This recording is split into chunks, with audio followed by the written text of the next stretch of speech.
I'm your host, Michael Callahan, and wherever you might be now, this is where we go next. If you've ever stopped yourself from saying something, either in the real world or online, that you know is pretty innocuous, or at least it was until about 5 minutes ago, then you've experienced the chilling effect of a phenomenon known informally as cancel culture. And let's be extra clear, we're not talking about abhorrent beliefs. What we're often talking about is the ability, when discussing politics, culture, the news, to simply say, yes, and. So what happens when we stand up for the ability to think freely? And how can we improve our discourse so that all of us can feel comfortable speaking and changing our minds? Our guest this week has experience doing both.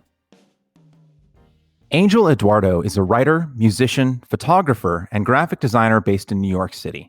He has been published in Aereo Magazine, Mr. Bellar's Neighborhood, and The Caribbean Writer, among other journals.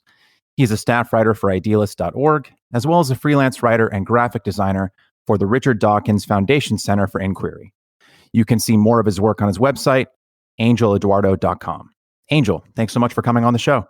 Oh, thank you so much for having me. It's an honor. So we're going to need to lay a little groundwork here for the listener to kind of get us to the point where your essay is being retweeted by Richard Dawkins and Steven Pinker. So I'm going to need a little runway here, but hopefully it will be enlightening and set the scene for the rest of our talk. On July 7th, Harper's published, quote, a letter on justice and open debate. The main thrust of which was, to quote it directly, quote, the free exchange of information and ideas, the lifeblood of a liberal society, is daily becoming more constricted. Later it wrote, censoriousness is spreading more widely in our culture, an intolerance of opposing views, a vogue for public shaming and ostracism, and the tendency to dissolve complex policy issues in a blinding moral certainty, end quote. It was signed by over 150 people, luminaries in the academic and literary spheres, including Noam Chomsky, J.K. Rowling, Salman Rushdie, Margaret Atwood, Gloria Steinem, Malcolm Gladwell. The list goes on. Then on July 18th, Aereo Magazine published your essay, quote, I'm a nobody, the Harper's letter was for me. And you wrote, quote, the signatories are doing this on behalf of those of us who aren't immune from cancellation. They're doing it for people like me, who have way more to lose. I felt the chilling effects of this for most of my adult life, but I don't need to go very far back to illustrate them. After George Floyd was murdered, I knew what the response from many of our institutions and my social circles would be, what the arguments would sound like, and how far from my own reasoning they would lie. As protests erupted and slogans were hurled and memes shared, I felt like an atheist at the table during grace. I couldn't go along with much of what I was seeing and hearing because it was wrong to me. I believe that Black Lives Matter, but I cannot support Black Lives Matter when so much of their rhetoric is confused, dishonest, or based on misinterpretations of the data. I reject and repudiate racism of any kind, but I can't in good conscience support the current strains of anti-racism because so many of their tenets and arguments are nonsensical, tautological, and even racist in themselves. I love, respect, and feel deep compassion for trans people and do not deny anyone's fundamental humanity or right to exist, but I cannot deny my own understanding of the science behind biological sex. Later you wrote, the trouble is that even saying this is dangerous. I have a great job and feel valuable at work for the first time in my life. What a terrible thing it would be to lose this opportunity over a tweet or an article that has been misinterpreted by strangers on the internet. It's perfectly understandable for me, and for many like me, to feel that the risk isn't worth it and remain silent, end quote. Okay, so Angel, now that we've set the scene a bit, let's start here. If it's perfectly understandable to remain silent in the face of potential economic and societal risks, why did you decide to write the essay? That's a good question. Compulsion, mainly. And I think I mention it later on that I feel compelled to speak anyway because I feel like it's so important. And I know that even though it's understandable to keep quiet and try not to make any waves and just get by, it's ultimately a losing strategy. You're going to end up against the wall at some point. And so I'd rather end up against the wall now than after I've given up all my scruples and allowed, all these things that I see as wrong to silence me and to live with that feeling of being silenced and feeling of, like I've given up my spirit and I've given up my capacity for critical thinking. And that I've given up on discourse.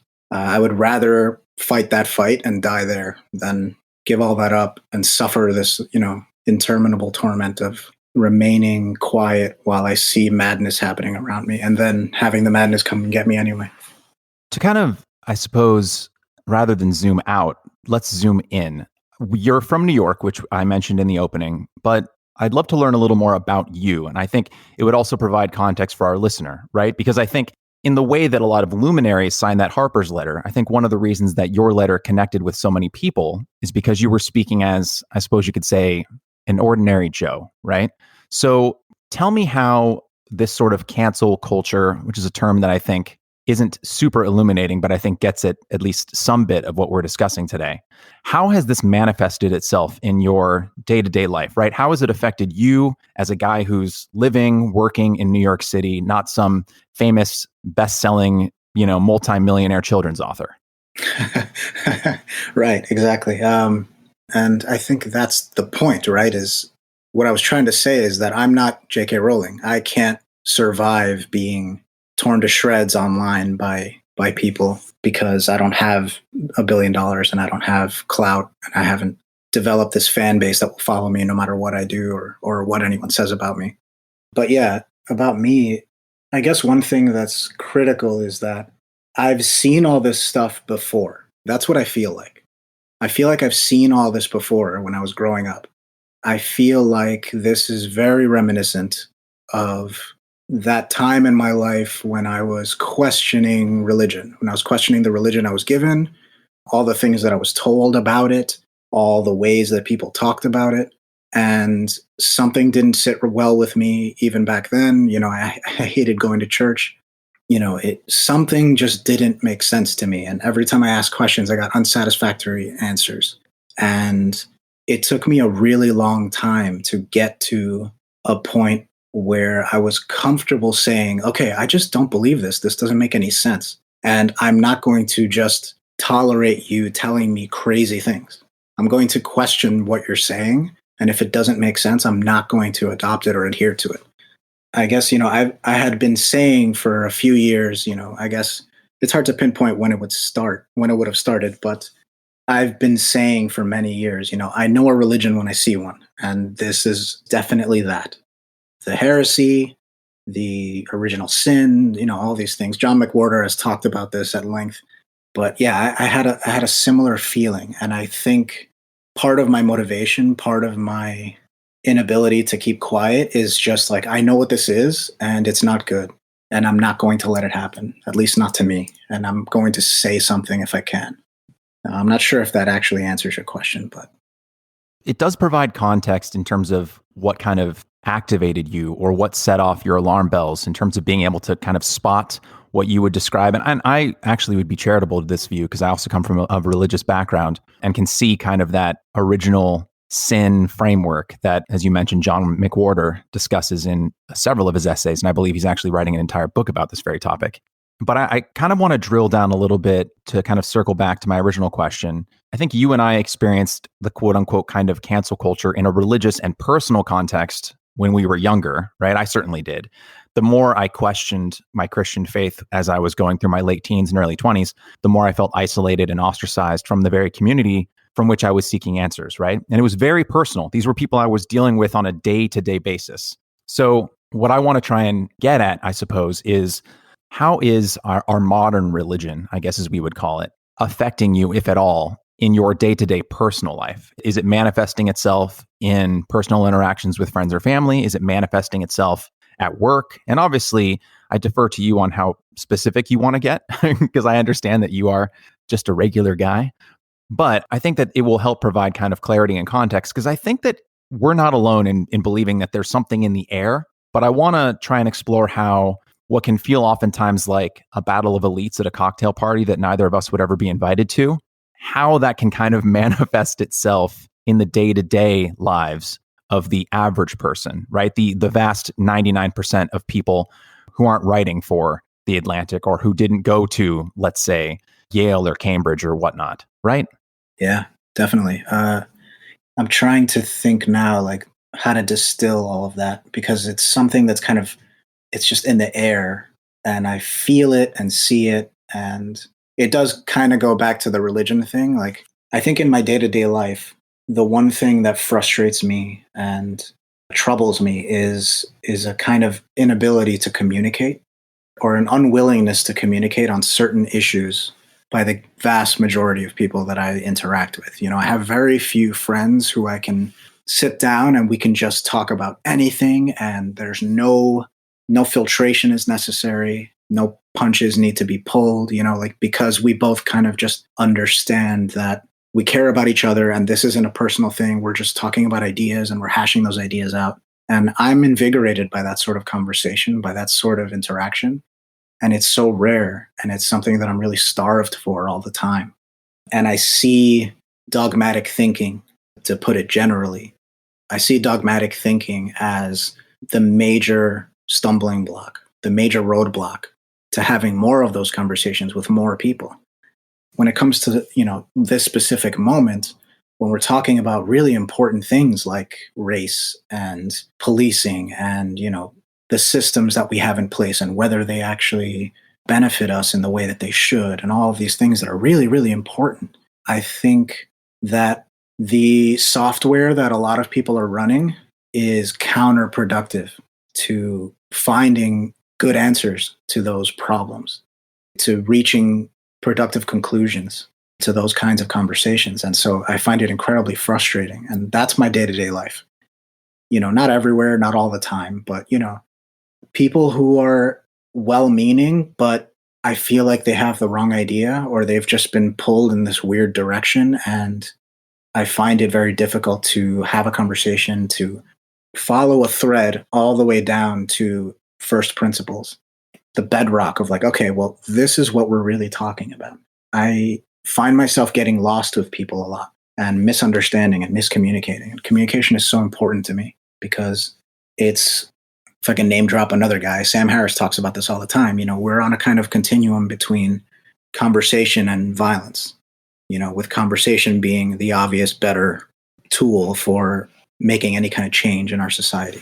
I agree with that really deeply. And I feel that every impedance on the ability to communicate just pushes us closer and closer to that violent other end of the spectrum. And we can see it now. Our inability to communicate is so much of why everything is happening the way it's happening right now, or, right now in this time.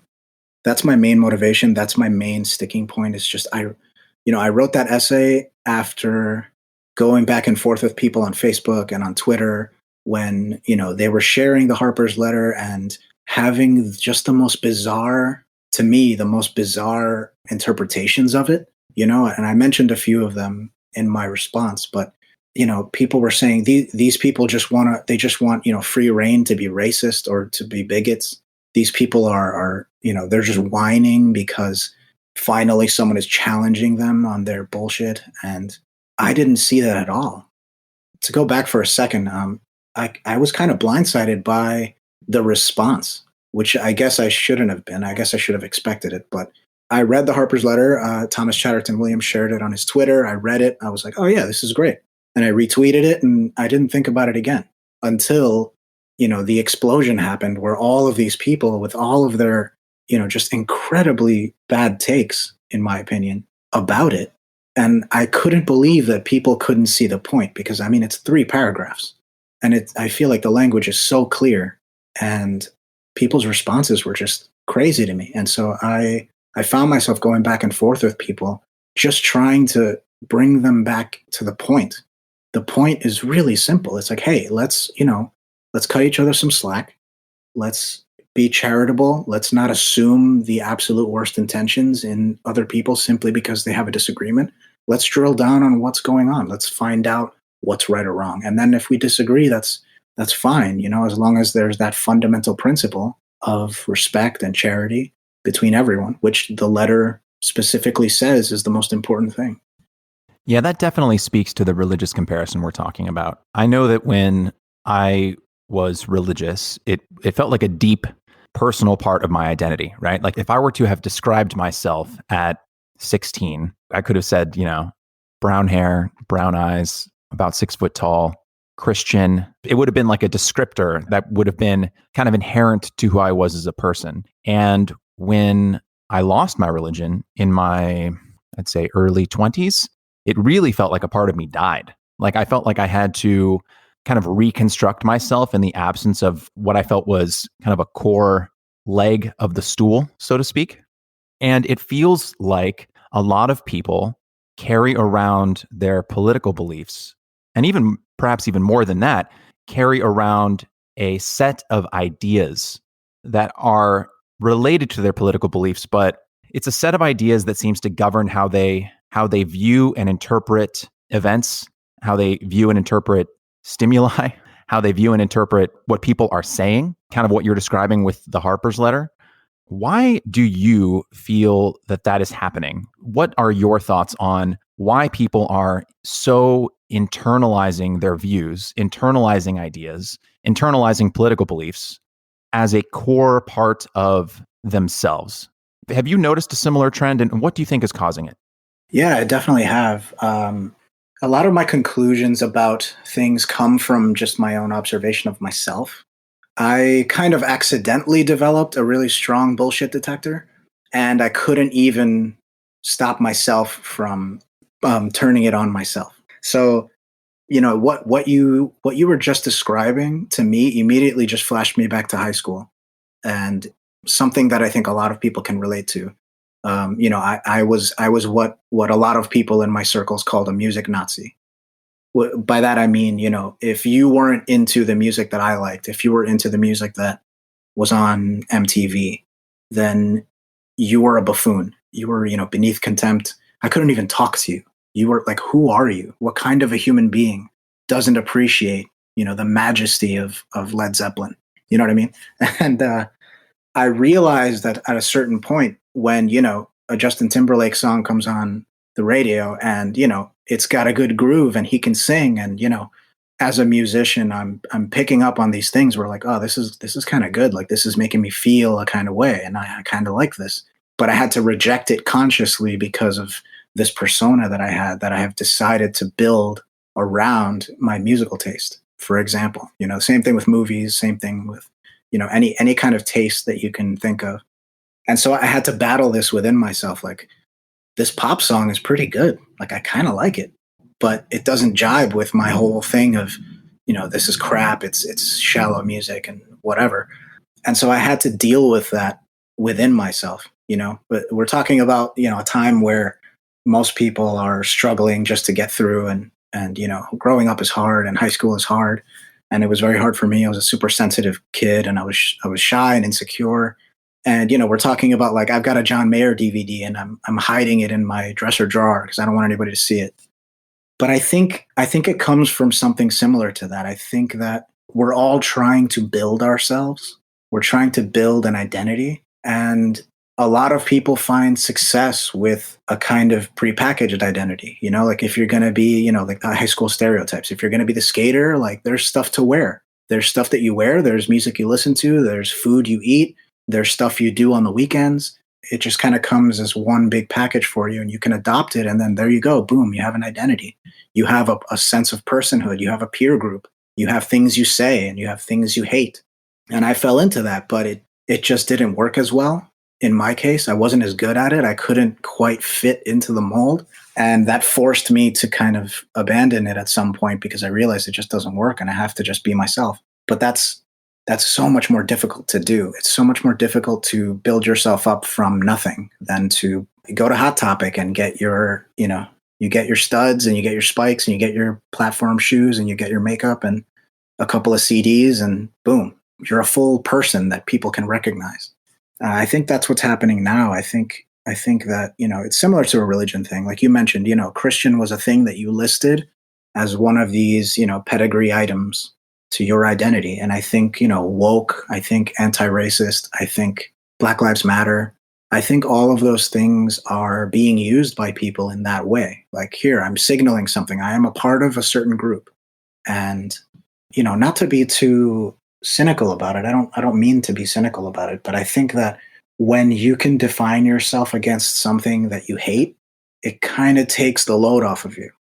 It allows you to cut the corners around a little bit of doing the work on yourself, because so much focus is on what you aren't rather than what you are. Yeah, it is much easier to articulate the things that one is against rather than being able to articulate one's own belief system. It's easier to say, oh, I hate Nazis. Maybe not music Nazis, but it's much harder to articulate why free speech is a fundamental value that we should protect, because that's way messier. Like you were saying, it's so much easier to say all the things one is against.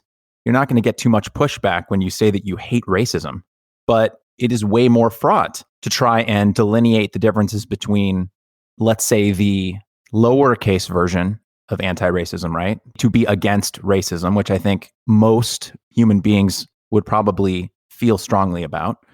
And then to delineate that from anti-racism as currently defined amongst elite circles who are attempting to push a certain kind of belief structure that undergirds anti-racism. It's way harder to do that work, as I have seen you attempt to do on Twitter. And actually, speaking of that, before I get to this next question, how would you describe your ethnicity, and how would you describe how you are perceived racially? And I'm only asking that because it does lead into my next question, which I think is important. Interesting.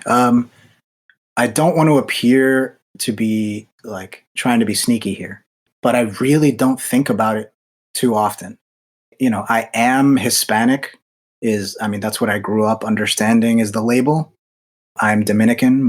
Both my parents are from the Dominican Republic. I was born here in America, so I'm Dominican American. That's an accurate label, I guess. But I don't, in my day-to-day life, I don't walk around saying these things or using these things or framing my worldview or anything that I do in this way. And there are some pretty concrete reasons for it that are not just intellectual. But for the most part, it's just that after a certain point in my life, I just realized this doesn't make any sense. Like, why does this matter? What I'm saying should matter. And I always felt weird if someone was treating me differently because of my identity, or because of their perception of my identity. And I never liked that. I wanted my ideas to matter on their own merits. And I don't see other people that way. So now we're getting into a little bit of the colorblind territory where people think that that's a ridiculous concept. And it isn't to me. I mean, I really do just see people. Of course, I notice, the details about them. Of course, I notice, their hair and their skin and whatever, but it doesn't make a difference in how I perceive them. It doesn't change anything. And again, there are reasons for that in my life experience that we can get into if you want. But yeah, generally speaking, I identify myself as a human being. And even that, like, I know that sounds ridiculous to people. I'm Angel. That's me. I'm just a person. I am who I am. And I don't see a lot of benefit to attaching these other labels to me because it most of the time creates confusion. Yeah, I personally agree with your view. The reason I wanted to ask you that question is because it ties into something you were mentioning earlier, which is people take on these belief structures, which then creates a kind of like, are you familiar with, I don't know if it's available in New York City, but I think it's available here in California. I could be wrong. Don't fact check me on this, but I know certain places when it comes to voting have the option of just checking R or D at the top. And then it's like a single party vote. So if you check Republican or if you check Democrat at the very top, it will automatically register that as, okay, this person wants to vote for every Democrat on the ticket, every judge who's Democrat, every local politician, every congresswoman, etc. Whatever the D is on all these elected officials running, that's who this person is saying they want to vote for, right? It's basically just a simple little check that you can do that then just labels everything below it. And what I feel is so fraught about our current discussion around issues of race and identity, and the reason that I wanted to ask you that question is I follow you on Twitter, obviously, and I see some of the discussions that you get into with people. And you have an avatar that is rather ambiguous. A person would not know necessarily what your ethnic background or quote unquote racial makeup is just by looking at your avatar, right? And you could forgive someone for looking at that avatar and thinking like, oh, it's like, yeah, it's just a white guy, right? And that happens to you a lot. I've noticed is you'll write something in Twitter, you'll be in some kind of discussion with someone who is quote unquote woke or quote unquote anti-racist or something, and you'll be articulating the views that you've articulated on this show so far, that we should not be judging people or assuming their beliefs based on what their background is. And you seem to get a fair amount of comments, at least the few that I've seen, and I can only imagine there's more that I haven't seen, where someone will be like, oh, easy for the white guy to say. And I find that's rather dangerous, right? That we're ascribing universalist belief systems to racial categories, as if someone of your background, for instance, right, could never hold these views. Is this something that you're encountering often, not just online, but also in the real world, where your views are being described as quote unquote white or quote unquote views you shouldn't be having? And is that something that you've always kind of had to deal with? Or is it something that you've seen accelerate recently? I just wanted to hear your thoughts on this. Yeah, it's a good question. It's interesting because that avatar that I have on my Twitter is, my fiance. She designed it for me as a gift one year for my birthday. And I thought it was great. And I was like, oh, cool. All my logo problems are solved. I'm just going to use this. I'm not a huge fan of photographs of myself. And so I thought, this is great. I'm just going to use this for everything. And I never have to think about it again. It never occurred to me that it didn't look like me, or that it didn't look like someone of my ethnicity. I just never thought about it. I just thought, yeah, that's my face, but it's a cartoon version of it. And, there's the fro, and I don't know. I was a little bit surprised by it. And also, I definitely did not take any kind of, I didn't make any conscious effort to hide my ethnicity. If you look at on my Twitter profile, the banner image is another photo of me, and you can clearly tell that I'm not a white dude there. And that's still up there. It's interesting that people don't even bother to click a couple of times just to make sure. And there's also, there's just my name. Not many white guys I know are named Angel. It's usually a Spanish speaking person. A few white girls I know are named Angel, which is interesting. And it got me into some shit when I was in elementary school. But it's interesting to me. And I've been calling this lately, I've been calling it the one thought rule. When you have someone like Nicole Hannah-Jones, where she is making the distinction between being ethnically black and politically black, as though there's a specific political stance or a specific political thought process that is required for you to be included in this particular group.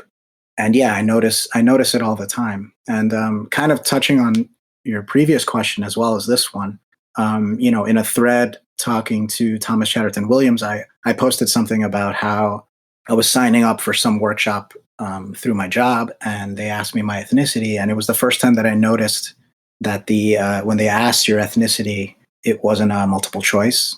It wasn't like a, click the bubble that best represents. It was just kind of a blank field. And so I just wrote human. I thought that was the most accurate. I really did. It's a strange thing that's happening now. Like, I always used to just answer that question with Hispanic, but then they kind of split it up where your race is Hispanic, but your ethnicity is something different, or vice versa. And so now I'm totally confused. On the census, I was totally confused about what to fill out. But anyway, I tweeted that, and I said, I was very proud to write in human. And someone quote tweeted me just writing LOL, as if, this is the most ridiculous thing in the world. And I found it really interesting what some of the responses were, where, a visibly white woman, she tweeted as a response, funny how we still know exactly what race this person is, which obviously the assumption is this must be a white guy. And someone else wrote something about how, they work in psychology surveys, and that researchers always take the response human as just another one for the white column, because only white people ever write that. And yeah, so this sort of thing has been happening a lot more lately. People just assuming I'm white simply because of what I've said, because it's inconceivable to them that I might have a dissenting opinion on this while also having brown skin, which is crazy to me. you know, if it's not racist, it's certainly verging on racist, in my opinion, because you are essentializing someone. You're taking someone's phenotypic traits and you're and you're assuming what's going on inside their mind. That's kind of crazy. It's fascinating to me, and it's also fascinating that it's, quote unquote white people who are doing this the vast majority of the time. You're not. I'm not getting it from people that I know of that are black or brown or whatever. So it's just a very strange phenomenon here that's happening, and I kind of grew up with it in my time, coming up in middle school and high school. Like, if you weren't into hip hop music, you lost some points. And I was into, not only was I not into hip hop music, but I wasn't even into the rock music of the day. I was listening to Queen when I was in middle school. I was running around singing "We Are the Champions" at the top of my lungs in the hallways, and people didn't even know what the hell that was, let alone, what genre or anything like that. And I have been explicitly told, like, dude, you're Spanish. You should like rap. I've literally been told that by people. I had been back then, and it just didn't make any sense. I liked what I liked, and how does that make me less what I am? It's crazy to me. But that just goes to show, I think, what we were talking about earlier about how this isn't really a thought process. This is more of an identity formation tool.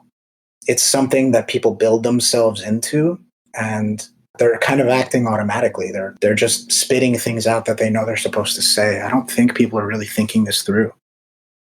I think that's right. And the kind of racial gatekeeping that can happen among minority communities is unfortunately a toxic holdover from the white WASP gatekeeping that happened in America for the majority of its history, right? That idea that there was a certain way that white people act in a certain way that white people think. And if you're not white, then that's not a thought that you can really hold, or a way that you can act, or a club you can join, or a school you can attend. And I feel like we don't discuss enough, at least not in the mainstream, about how that way of thinking that was imposed by the racial majority, quote unquote, right, on racial minorities continues to echo within those same communities decades later within those communities. But that strain of thinking that is now in some of those communities, not all, but some of those communities, was bestowed upon them by the very people who were oppressing them decades ago, telling them that there were only certain ways they could think, certain ways they could act. I find it rather interesting in kind of a horseshoe theory kind of way that we went from like 60 years ago, some white woman would have been like, it's inconceivable to me that anyone of a certain skin color could think any other way from X, right? And now, 60 years later, it's on Twitter, it's inconceivable to me that anyone of a certain skin color would want to think any other way, which is what's getting thrown at you. They're asking these questions in a public forum in a way that says that they believe they're on the right side of history, or they're in the majority way of thinking, that this is the right thing to say. This is the anti-racist thing to say. It is an anti-racist thing for me, speaking as this white lady, the anti-racist thing for me to say to a person who is not white, that their view is a quote unquote white view. Right. That is 100% horseshoe from you just change a few words in that sentence. Right. You go to 1950 America, and that is just going to fit in at a cocktail party. Yeah. And the fact that these people can't or won't want to see it, or perhaps it goes back to what you were saying earlier, where people just ascribe to a certain set of beliefs that they're given from on high, right, from their moral leaders, and then they're told, thinking these things and saying these things about people of color, let's say, that's the right thing to do. But it's it's an insidious form of bullying and an insidious form of racial gatekeeping that I can't imagine that these people understand what they're saying. Yeah, and I really don't think that they do. I really don't think that they've given it much thought. And I've interacted with some of these people, and I don't really try to do this, but I have the sense, I don't do it consciously, but I have the sense that a lot of people humor me because of my ethnicity when I challenge them about these sorts of things. So I know people, for example, on Facebook or something, friends of friends or whatever, people I used to work with or someone like that. And I see them posting things, and every once in a while, I take the bait and I pose some kind of question to their whatever woke thing that they wrote. And I think that it makes me slightly uncomfortable, this fact, because again, I really feel like what should matter is the argument. But I really do think that they humor me longer than they would a white guy because I'm not a white guy. That allows me, though, to have longer conversations with them and get through to them to a certain level that I don't think they would permit a white guy to. And it reveals these very odd flags to me of, okay, you're really not thinking about what you're saying. You're just kind of parroting things. And you have this convoluted worldview that, again, it's like a religion thing where, there always seems to be some kind of logical out. If you corner a religious person with a logical argument, they jump to the metaphor. Oh no, it's not literal, it's metaphorical. It's no one says this is actually what's going on, but what it means is this. And that's a nice way to kind of slip out of trapping people when scripture doesn't make sense, or the precepts of their religion don't make any sense, or they can't be applied to the modern world. It's a similar thing. I'm like, well, hold on a second, because here I'm this brown guy, and I'm telling you that this doesn't make any sense, or that this is infantilizing. That's a lot of it for me, is you're infantilizing me and people like me by voicing these things in the way that you're voicing them and acting like I have no agency, I have no ability to be resilient, to tolerate the idiocy of some racist who says some stupid shit to me. There's a weird kind of like paternalism and infantilization that I'm really uncomfortable with. And I notice these things when I talk to them. And yeah, I don't think that they're really thinking these things through, because it's more of an automatic thing. It's just, look, these are the clothes that I'm wearing. And these are the things that people who wear these clothes say. And what you're doing right now is you're chipping away at that by asking me these thoughtful questions, by asking me to explain the logic of this. There's no logic here. This is an emotional thing. This is a thing about being. You are attacking my personhood.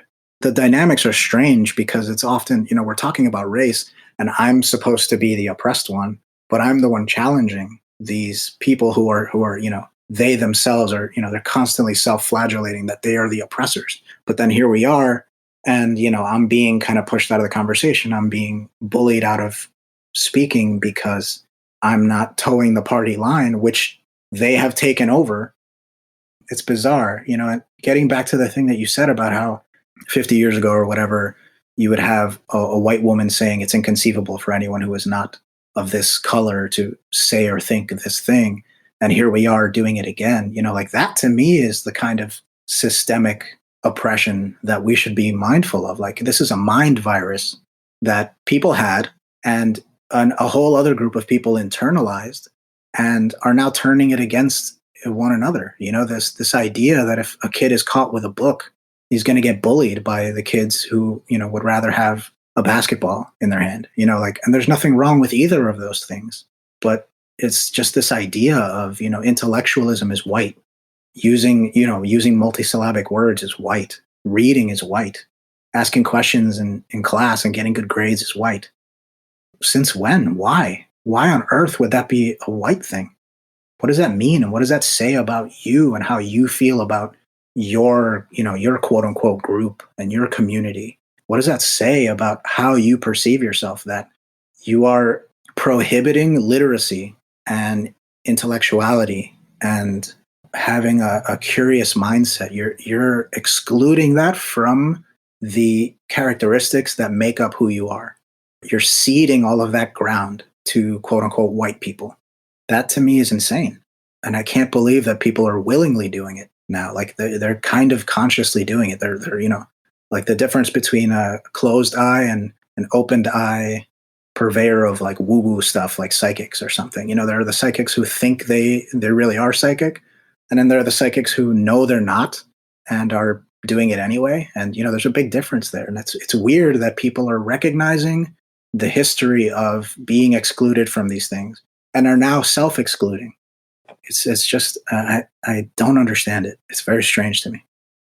Yeah, I'm sympathetic to minority communities that do this to themselves, in that, and I share your view that I wish that they wouldn't, but I'm sympathetic to why they do it, which is, especially if we're speaking of the Black community and specifically American descendants of slaves, for so long, they were told over and over by a majority white society that you're never going to do anything in education. You're not smart.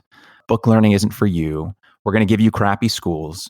We're going to segregate you over here and forget about you. And I can understand how a community would internalize those things over the course of decades or hundreds of years and begin to even think those poisonous thoughts, right? Well, maybe education isn't for me. Maybe education is a white thing. Maybe reading or writing or pursuing academic goals is a white thing, because for so long, anytime someone from our quote unquote community would attempt to do that, we would get our head pushed underwater, metaphorically or sometimes literally. Yeah. And so I'm sympathetic to minority communities who have internalized that terrible idea. But what I'm not sympathetic to is decades later, white educators now saying, literally, again, it's just boomerang. They're saying the exact same thing in a different way now. Now it's culturally responsive teaching, which basically says, different races learn in different ways. And maybe this race over here won't be as receptive to the lessons that we're teaching to the white children and this, that, or the other way. Right. And again, what I feel like I'm taking crazy pills when I read this stuff, because again, it is just a funhouse mirror image of the exact same garbage that was being shoved down the throats of minority communities for the vast majority of American history. It's that same poisonous logic. Again, I am sympathetic, and I can excuse it to an extent to the communities who have internalized it, right? I'm genuinely empathetic to that, but I really don't understand when it comes from the quote unquote racial majority.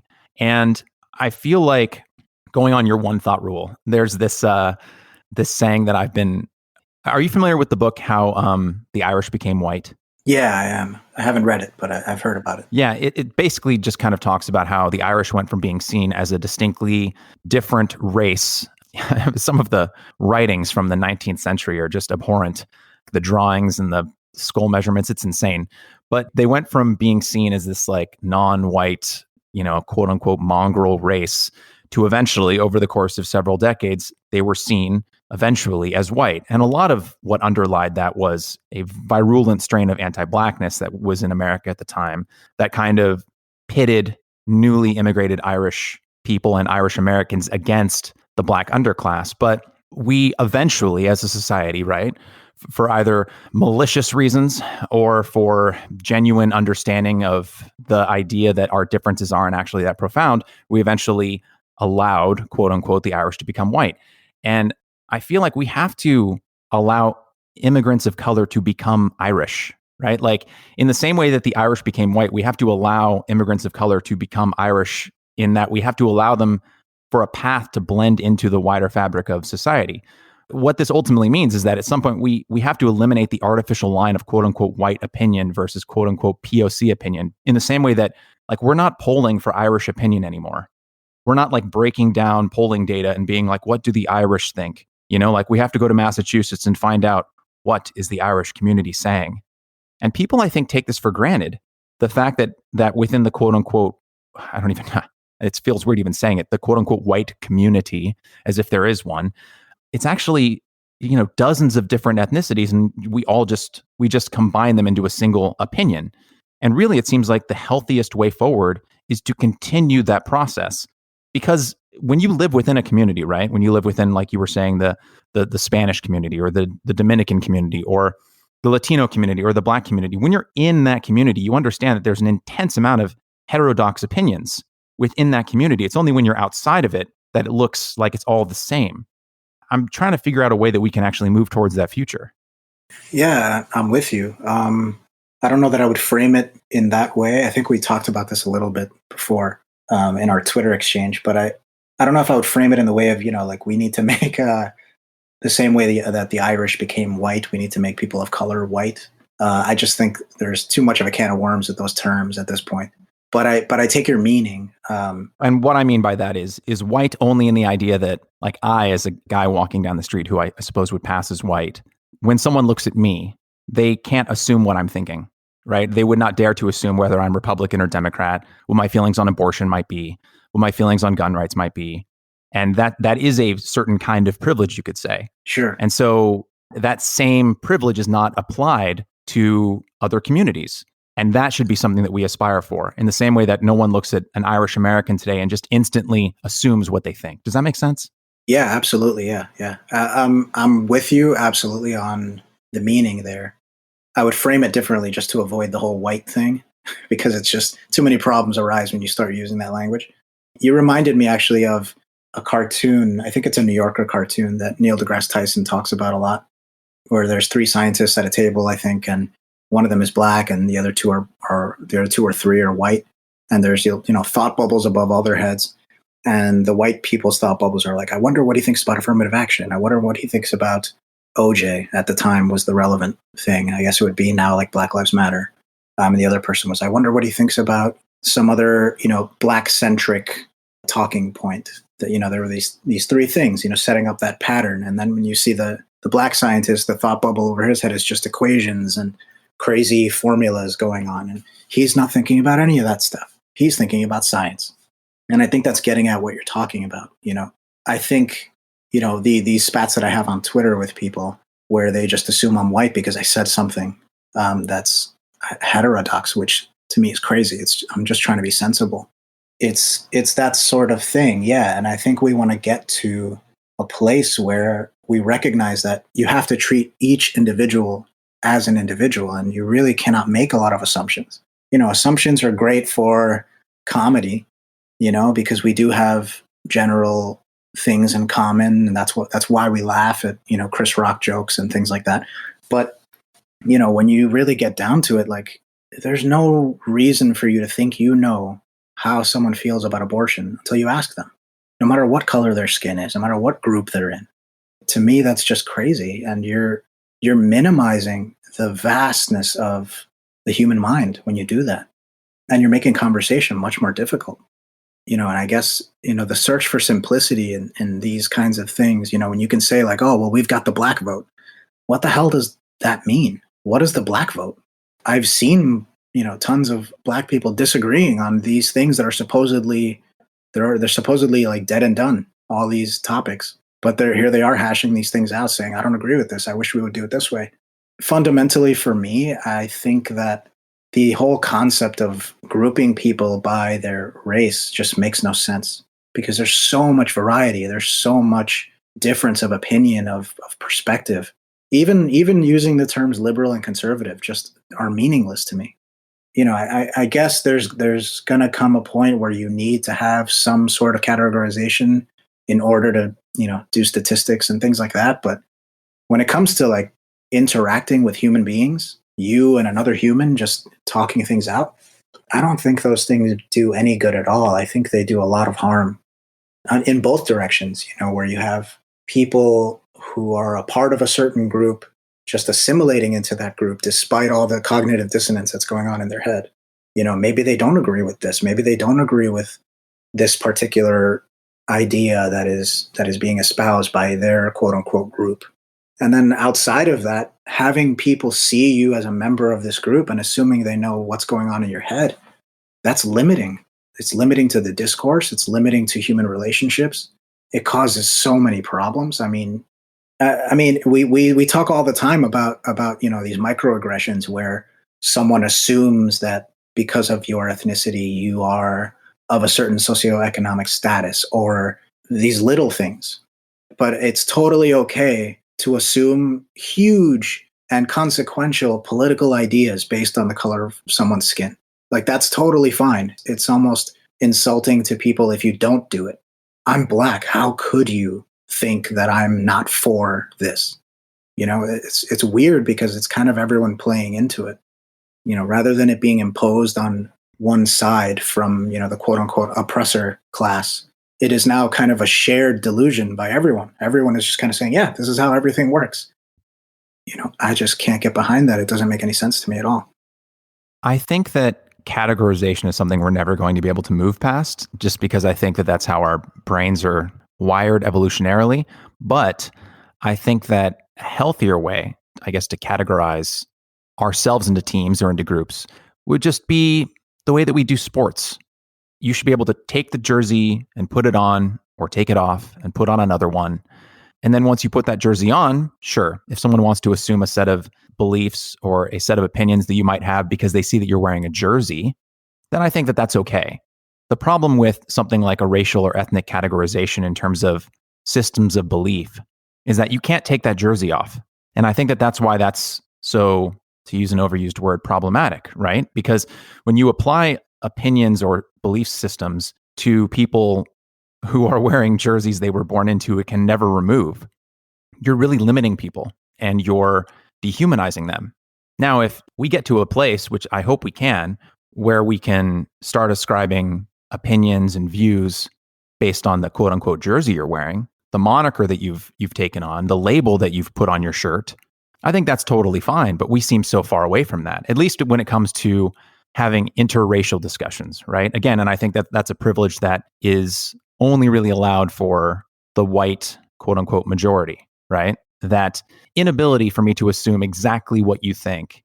And I think if we can get to a place where, yeah, everyone can kind of just be neutral and be like, I have no idea what Angel's thinking right now. And then you put a shirt on, the metaphorical shirt.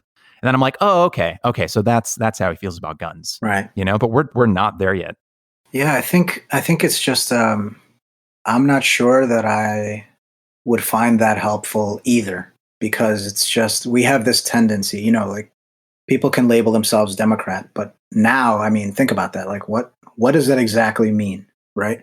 There are people who lump themselves in with this group and they don't necessarily share all those points of view. And then you get a ton of confusion as a result. So, there are people running around with the same jersey on, but they actually don't agree as much as they think they do on fundamental things. And they just don't realize it because they think everyone else thinks what they think because they're wearing the same jersey.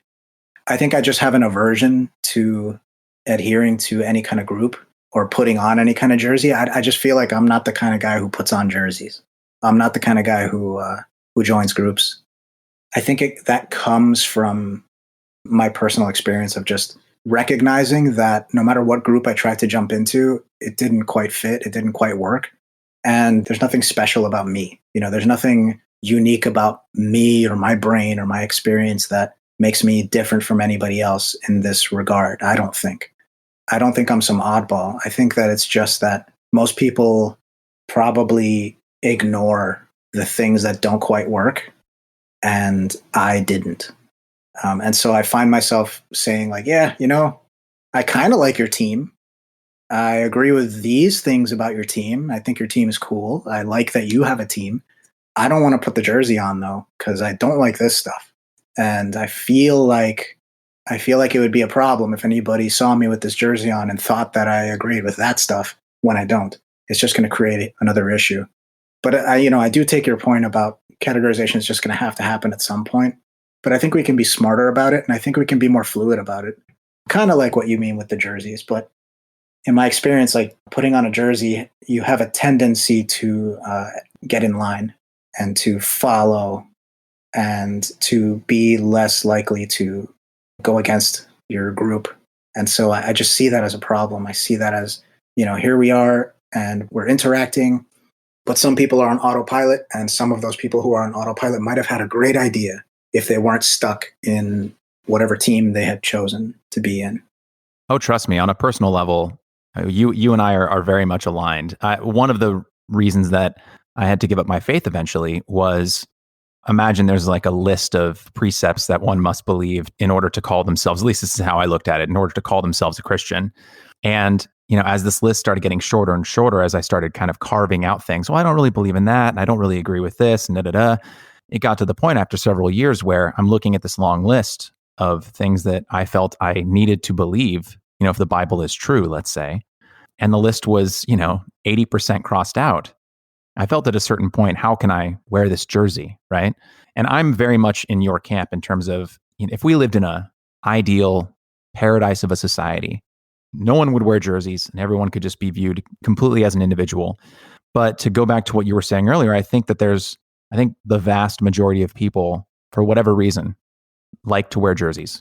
And hopefully in this ideal Jersey-laden society that I have constructed in my head, we'd also have room for people who just don't like sports, who are going to walk down the street and not wear a jersey. But before we start wrapping up the conversation and to kind of bring us back to the initial conversation around cancel culture, I wanted to put something to you that I feel is a rather interesting counterpoint that I find actually kind of persuasive. And that is that cancel culture has always been around, and that the thoughts and the views that will get one canceled are simply different today. And that if you look in the history of the United States, whether it's around Black activism, civil rights, the women's vote, views around any hot button topic, right? Whether it's on the left or the right, that a certain kind of cancel culture, the views that you couldn't say for fear of losing your job, for fear of even potentially political retribution, for fear of being excommunicated from your family, for loving the wrong person, that cancel culture, as we call it today, has always been with us. And I think that some of the reasons that people are pushing back against, like the Harper's letter, at least the ones who are pushing back in good faith, would say, this has always been around. And you, not you as an angel, but you, the person who, signed this Harper's letter, or the person who was complaining in general about cancel culture, you are just upset about it now because it's applying to you, rather than, again, the Black civil rights activists who were being canceled in the public square in the 1950s and 60s, or the women's rights activists who were being canceled in the early 20th century, or again, in the 50s and 60s when they wanted to expand their way of life beyond the domestic sphere. And so, one, what do you think about that in terms of cancel culture kind of being with us throughout human society, not just in America forever? And two, that the cancel culture that some people are experiencing today is rather mild in comparison to the cancel culture that certain racial or gender activists experienced in the past. Yeah, I've heard that. And I think it's, I haven't given it a ton of thought, but I do think it's true. That some form of it has always existed. I don't think it's a new phenomenon for sure. I mean, heresy is heresy. It's been around since forever. And the consequences of heresy have been around forever. And they've certainly been far, far, far more extreme in the past. I just don't see that as any reason to dismiss the issue at hand. I don't know if it matters that it's been around forever and that, it used to be worse, to kind of flip the argument. I mean, one of the things that I always say, and that a lot of people talk about, someone like Steven Pinker talks about, is that, this is the best time to ever have been alive is right now. The best time to ever live is right now. We are at the pinnacle of, so many objective measures of human flourishing compared to where we've been in the past, and people don't like that because they think that it necessarily dismisses the suffering of people that's happening right now, the problems that we have right now that we still have to solve, the very thin line between, the stasis that we have and complete catastrophe that could happen at any moment. I don't think that rebuttal makes any sense. I think that, yes, there are problems. We can acknowledge that we have plenty of things to deal with and to solve and plenty of things to be worried about, very worried about.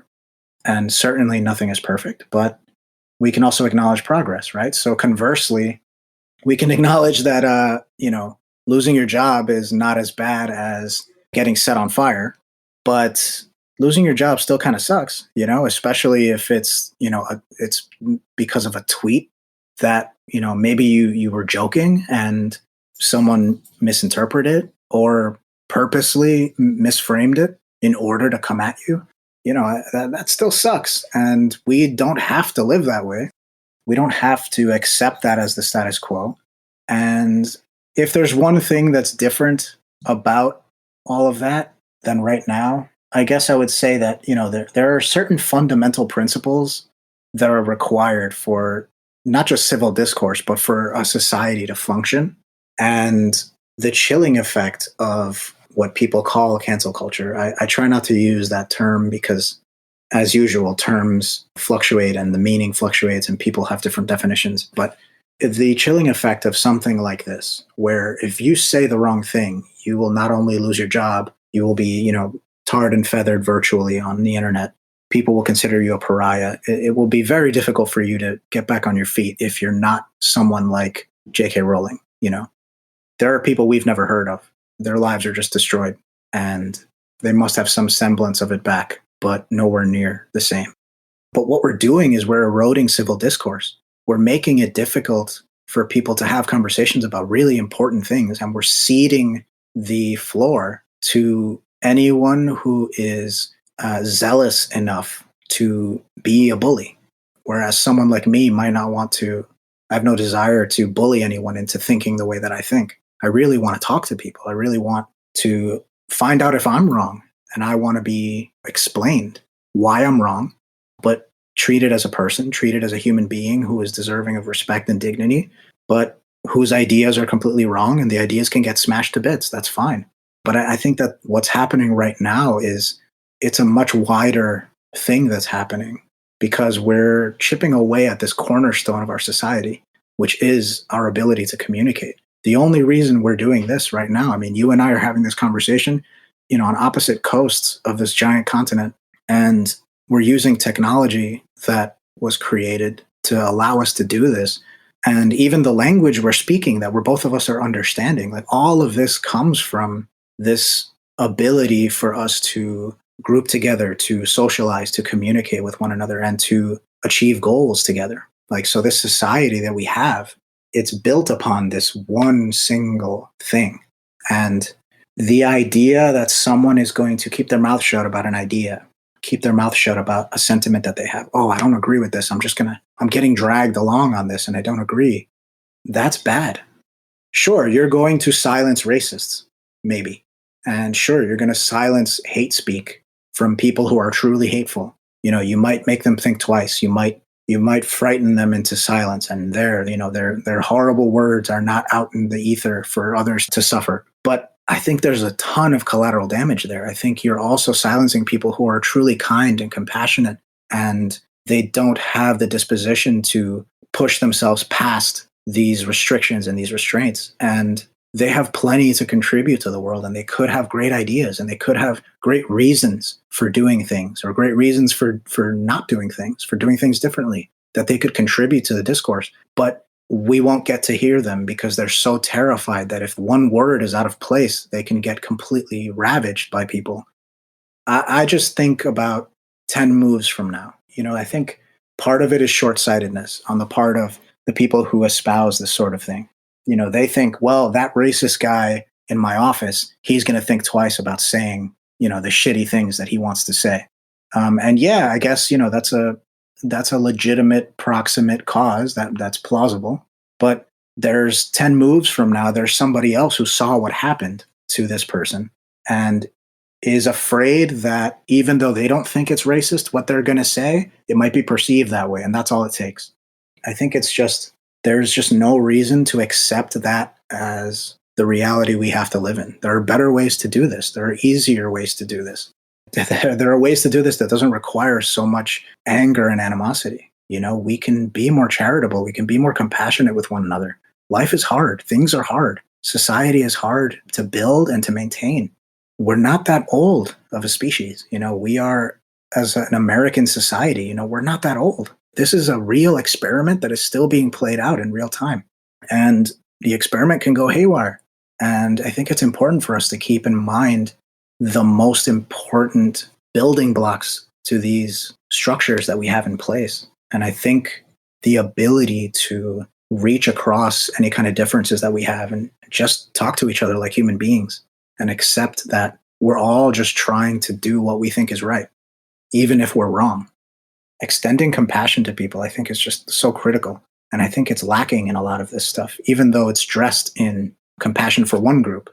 It comes from this place of, I'm trying to protect this group. And in doing so, I am going to completely obliterate this other group.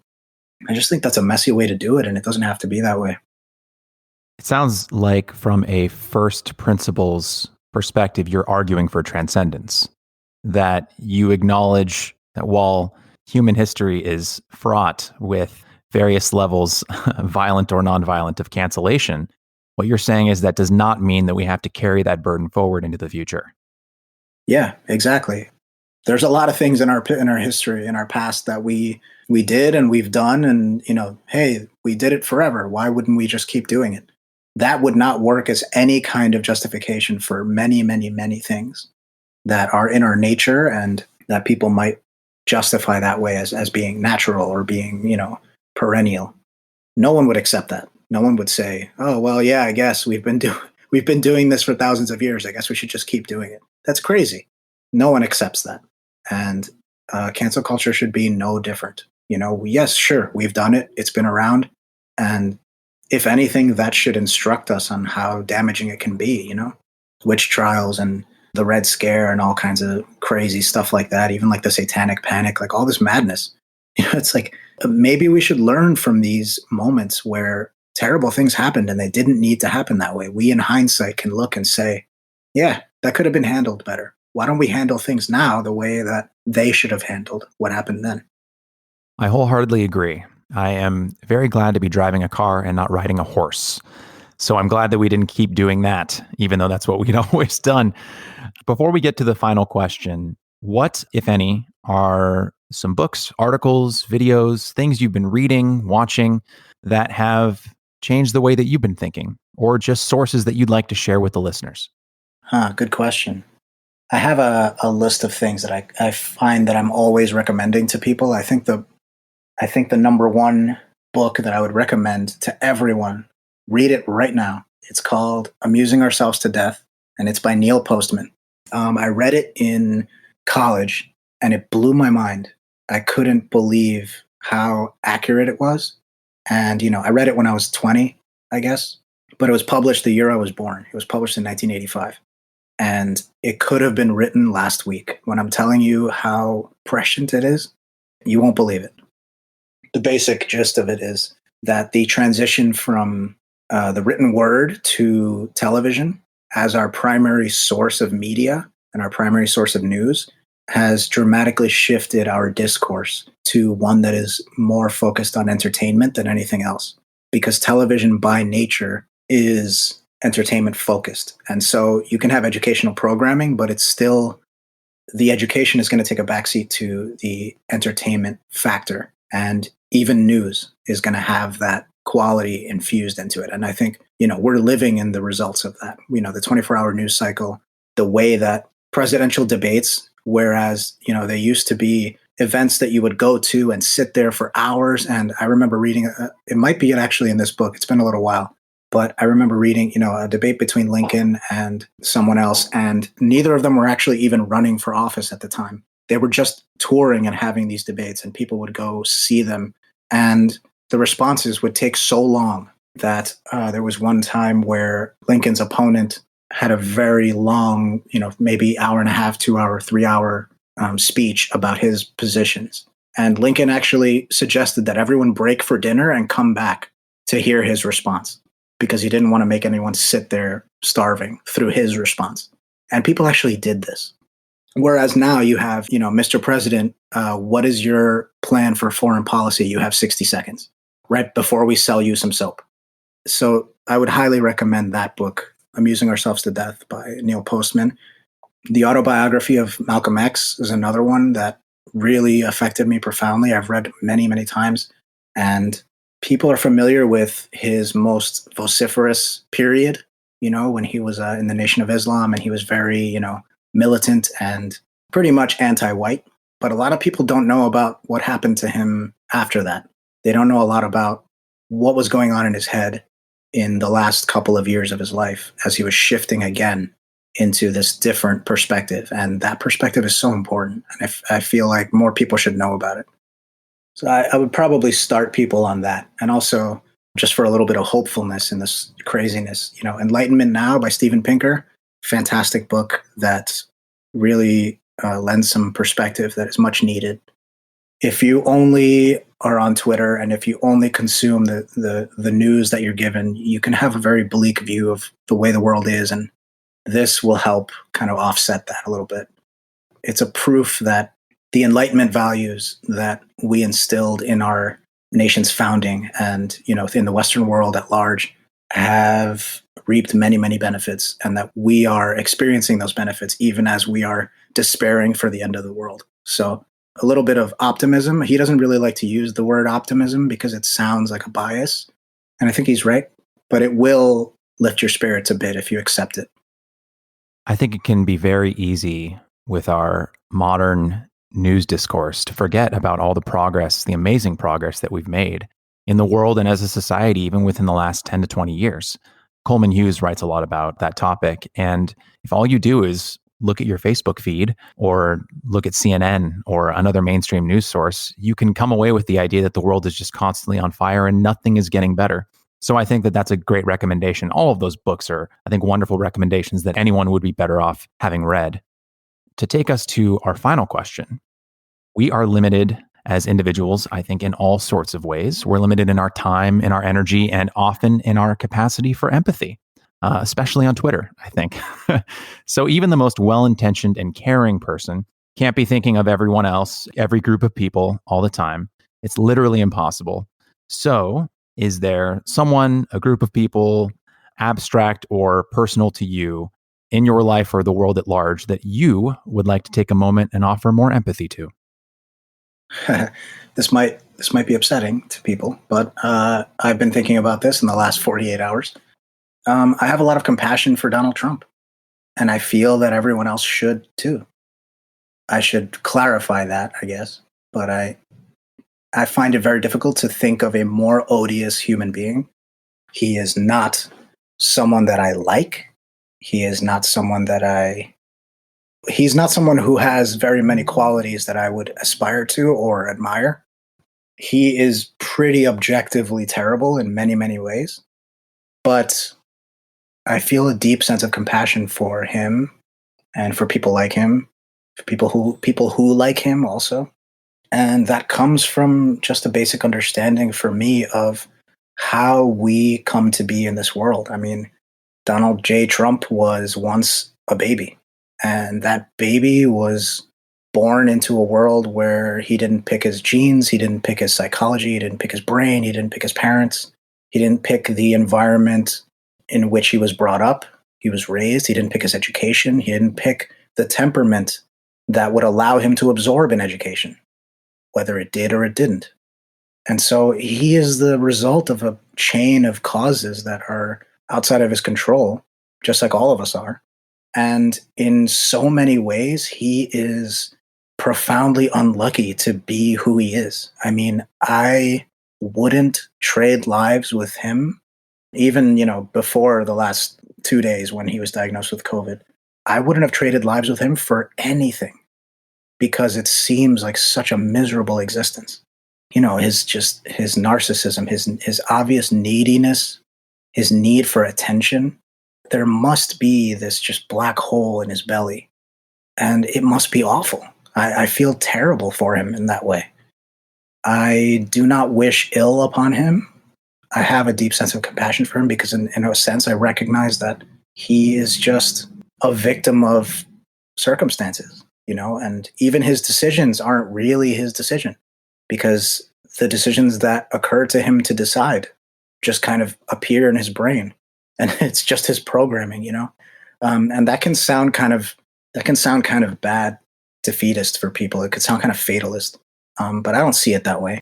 It just kind of eliminates for me the justification for and reasoning behind hating anybody. I don't hate him. I really don't like him, and I don't like his behavior. I don't like things he says. I don't like the things he does.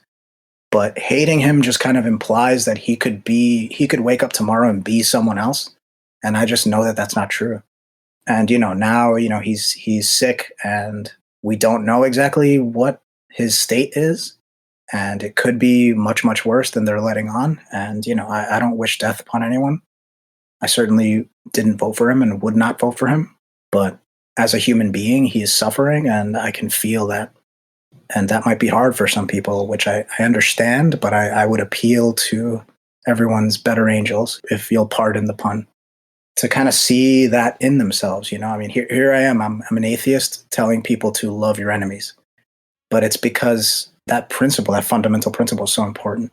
And, if you could feel compassion for him, then I think you're in a pretty good place. If you can do that, you'll be much more likely to be more compassionate with, the guy who cuts you off in traffic. Angel, thanks so much for joining us today. I look forward to reading more of your essays, and I really appreciate the time you took to join us in conversation. Great. Thank you so much. It's an honor to be here.